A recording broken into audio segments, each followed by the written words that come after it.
From the towering temples of Tenochtitlan, priests had long watched its light touch the waters of Lake Texcoco, signaling another day of power and prosperity. But this morning was different. Smoke filled the air, blood stained the canals. The mighty city, once the heart of an empire that stretched from the highlands to the sea, lay in ruins. Spanish conquistadores and their native allies stood victorious where Aztec warriors had fought to the last breath. The fall of Tenochtitlan marked the end of one of history's most complex civilizations. But how did it rise? How did a people with no written language, no iron tools, and no horses build an empire that ruled millions? The answer lies in the hands of the Lords of Tenochtitlan, rulers who forged unity through conquest, fear, and ritual sacrifice. Tenochtitlan was not always a mighty capital. It began as a humble island settlement in the middle of Lake Texcoco, around 1325. According to legend, the Mexica people wandered for years until they saw a vision, an eagle perched on a cactus, devouring a serpent. They took this as a sign from their god Huitzilopochtli and settled on the marshy island.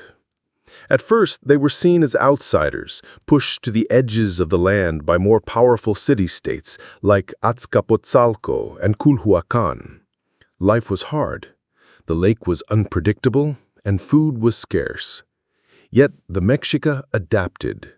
They built chinampas, floating gardens, which allowed them to grow maize, beans, and squash even in the swampy waters. Slowly, they grew stronger, and when opportunity came, they seized it. The Mexican found their chance during a time of chaos.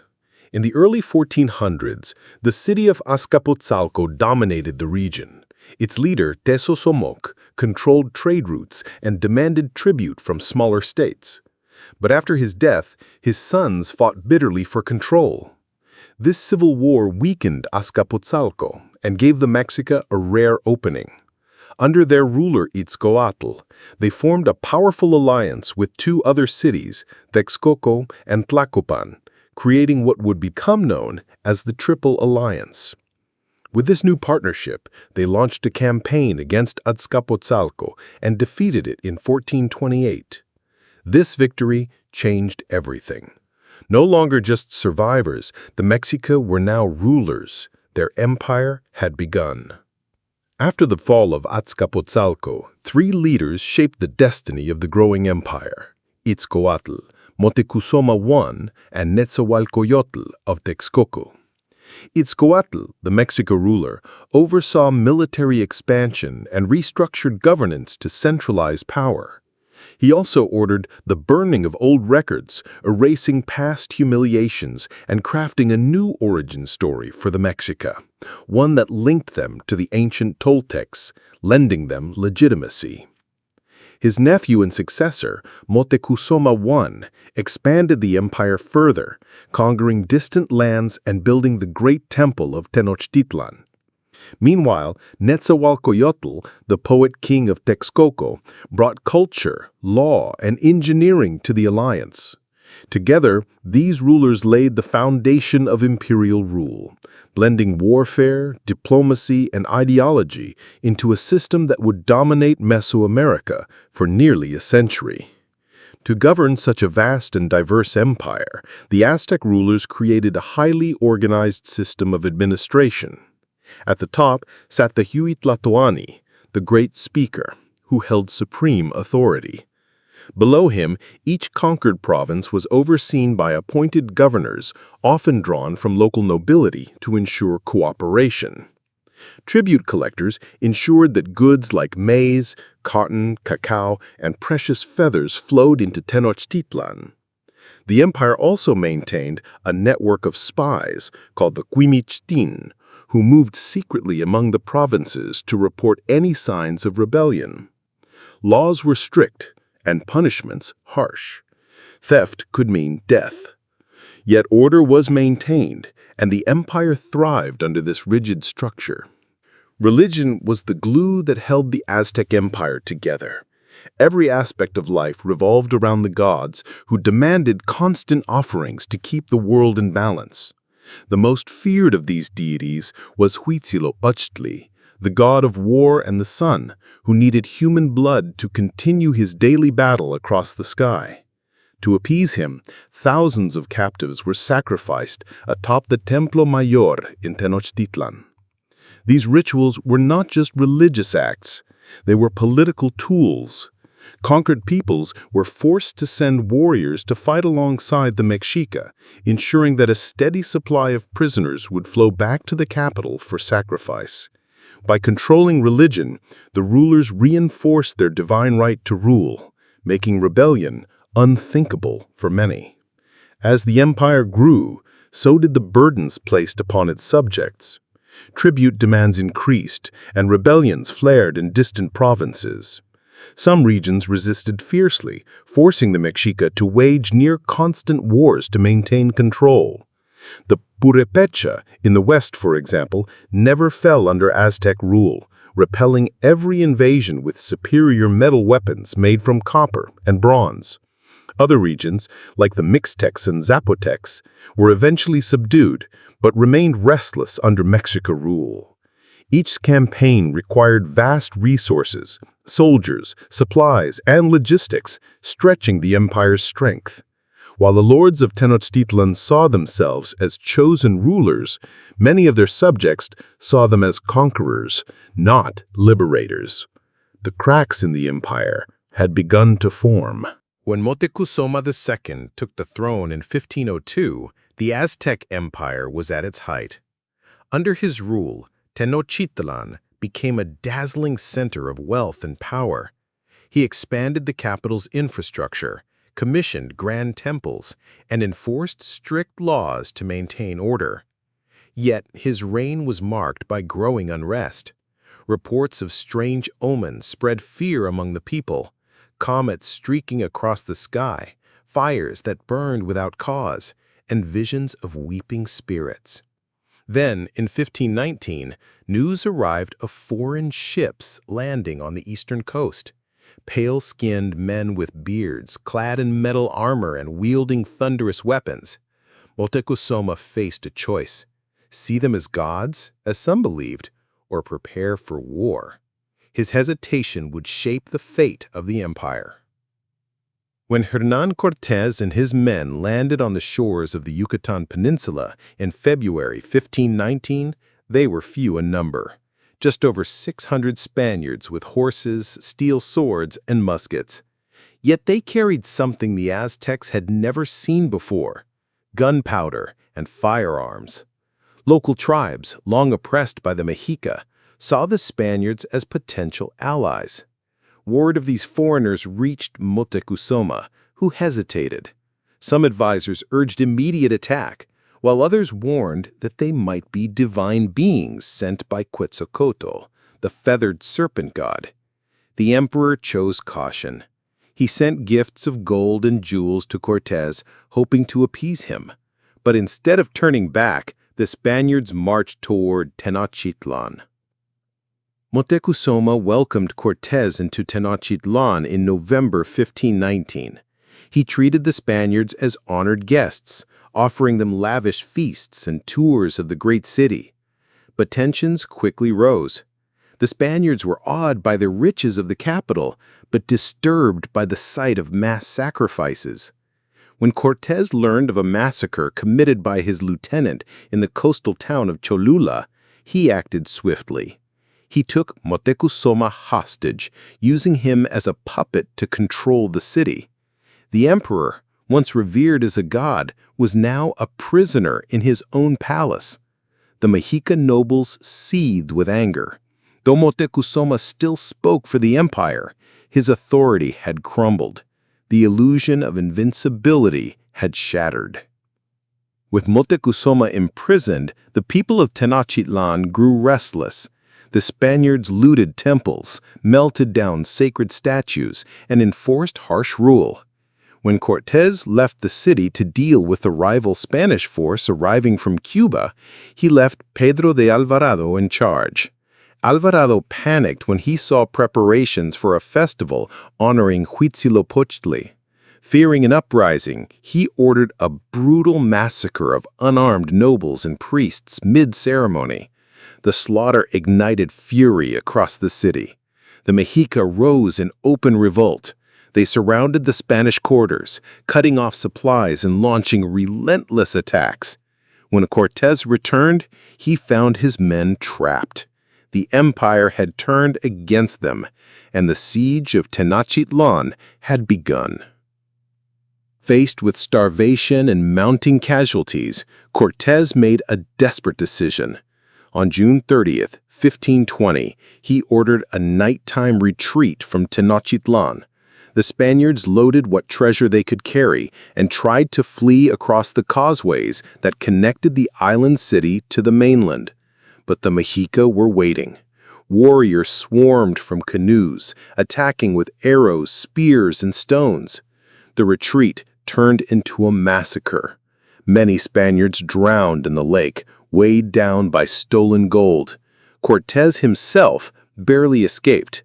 Of roughly 1,250 Spaniards who fled, over 400 died, along with thousands of native allies. The Noche Triste, the Night of Sorrows, was a devastating defeat, but it was not the end. After the disaster of the Night of Sorrows, Cortés regrouped. He spent months forging alliances with discontented city-states, promising freedom from Aztec rule. By May 1521, he had assembled a massive force, more than 700 Spaniards and over 100,000 native allies. He divided his army into 3 columns and launched a full-scale siege of Tenochtitlan. The Mexica, now led by the fierce warrior Cuauhtémoc, fought desperately to defend their home. The Spaniards used brigantines, small ships built inland and carried to the lake, to control the waterways. Disease, especially smallpox, ravaged the defenders, killing thousands. The fighting raged for months. Streets ran red with blood. Finally, on August 13th, 1521, Cuauhtémoc was captured, and the city fell. With the fall of Tenochtitlan, the Aztec Empire ceased to exist. The once great city lay in ruins, its temples destroyed, its people starving and sick. The Spaniards wasted no time in consolidating power. Cortés declared himself governor of New Spain and began rebuilding the capital on the ashes of Tenochtitlan. The surviving nobility were either executed or forced into submission. The intricate system of tribute, governance, and religious rule collapsed overnight. The Lords of Tenochtitlan were gone, replaced by foreign rulers who sought to erase the old ways. Yet despite the destruction, echoes of the empire lived on in language, customs, and memory. Though the empire fell, its influence endured. The Nahuatl language, spoken by the Mexica, remains alive today in parts of Mexico. Many indigenous traditions persisted beneath the surface of colonial rule, blending with Catholicism to create new cultural forms. The Aztec calendar, symbols, and mythology continued to inspire art, literature, and national identity. Even the modern Mexican flag bears the image of the eagle, serpent, and cactus, a direct nod to the founding myth of Tenochtitlan. The Lords of Tenochtitlan may have lost their empire, but their legacy lives on in the hearts of those who remember their rise, their rule, and their final stand. Beyond the well-known story of conquest and collapse lie lesser-known facts that reveal the true complexity of the Aztec Empire. One such detail is the role of the Calmecac and Telpochcali schools, which provided education to both nobles and commoners. Boys trained in warfare, history, and religion, while girls learned domestic skills and sometimes became priestesses. Another overlooked fact is the existence of a sophisticated legal system where justice was swift but fair, and crimes like adultery or theft could lead to execution. Also surprising is the use of medicine, Aztec healers used herbs and surgery to treat wounds and illnesses, often with remarkable success. These aspects show that the empire was far more advanced than many realize. While the emperors of Tenochtitlan are often remembered for their conquests, they were also patrons of knowledge, science, and culture. The Mexica developed a complex calendar system based on precise astronomical observations. They built aqueducts and reservoirs to manage fresh water, ensuring their survival of their growing population. Schools taught philosophy, poetry, and mathematics, producing scholars who recorded history and myths on codices made of deer hide and bark paper. Even in warfare, the Aztecs showed innovation. Their armies were highly disciplined, using formations and signals to coordinate battles. The Lords of Tenochtitlan ruled not only with the sword, but also with the mind, shaping an empire that was as much about intellect as it was about conquest.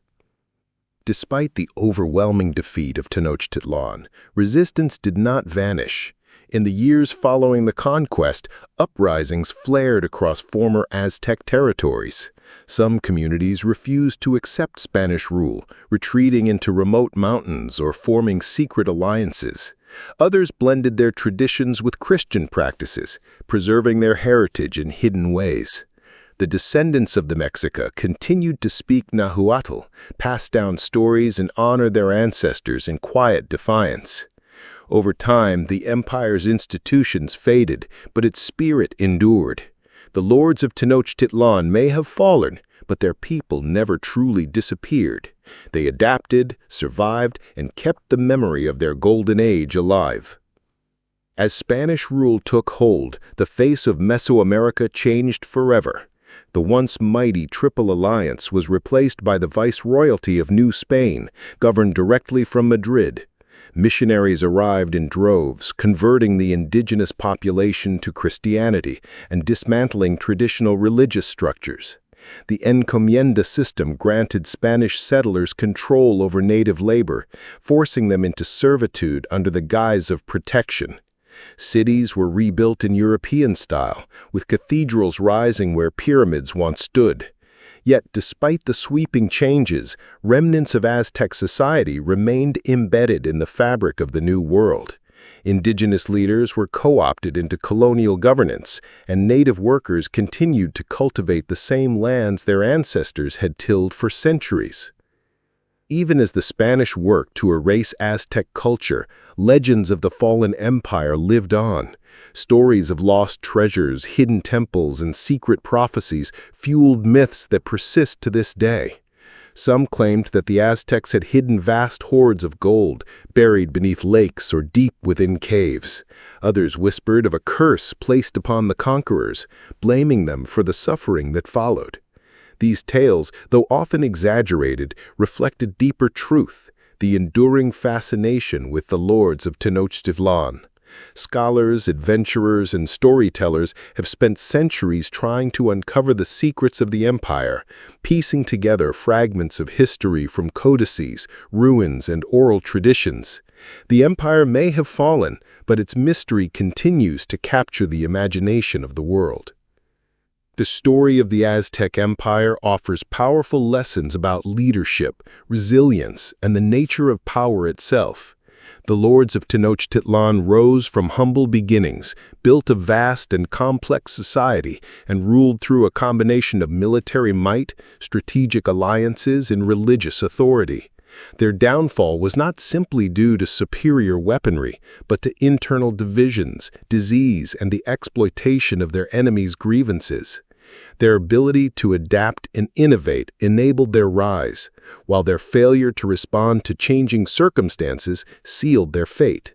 Today, historians study the Aztecs not just as victims of conquest, but as architects of a civilization that rivaled those of Europe in sophistication and ambition.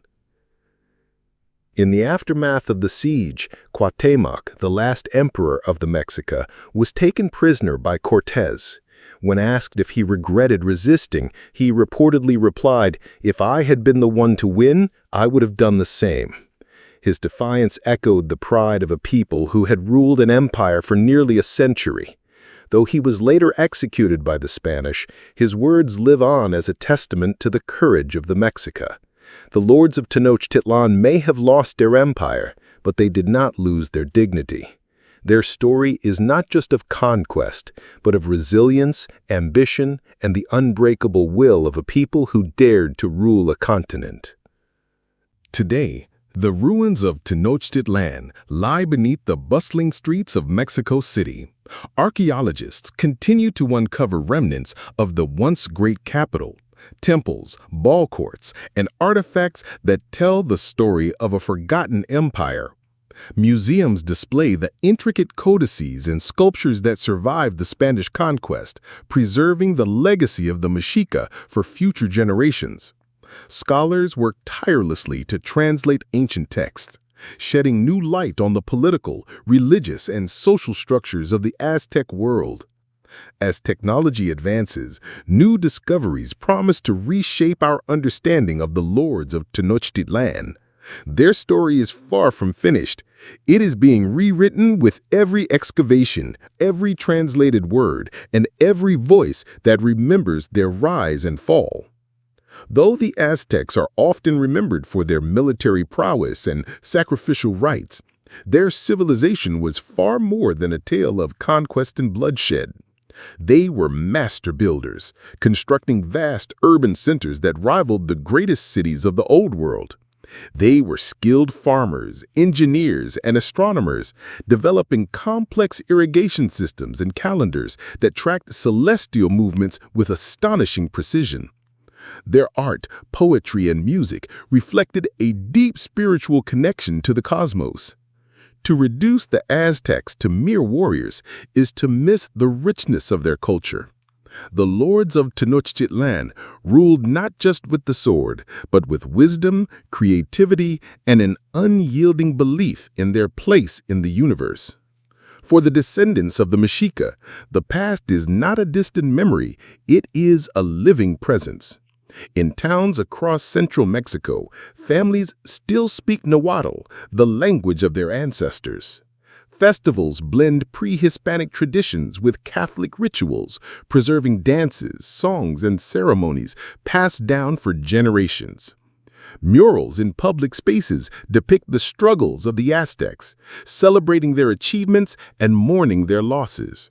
Historians and activists work to reclaim indigenous identity, pushing for recognition of the contributions of the Mexica to modern Mexican culture. The Lords of Tenochtitlan may no longer rule, but their people endure, carrying forward the legacy of an empire that once stood at the heart of the Americas. 5 centuries after the fall of Tenochtitlan, the eagle still soars. It watches from the Mexican flag, a symbol of a nation born from the ashes of empire.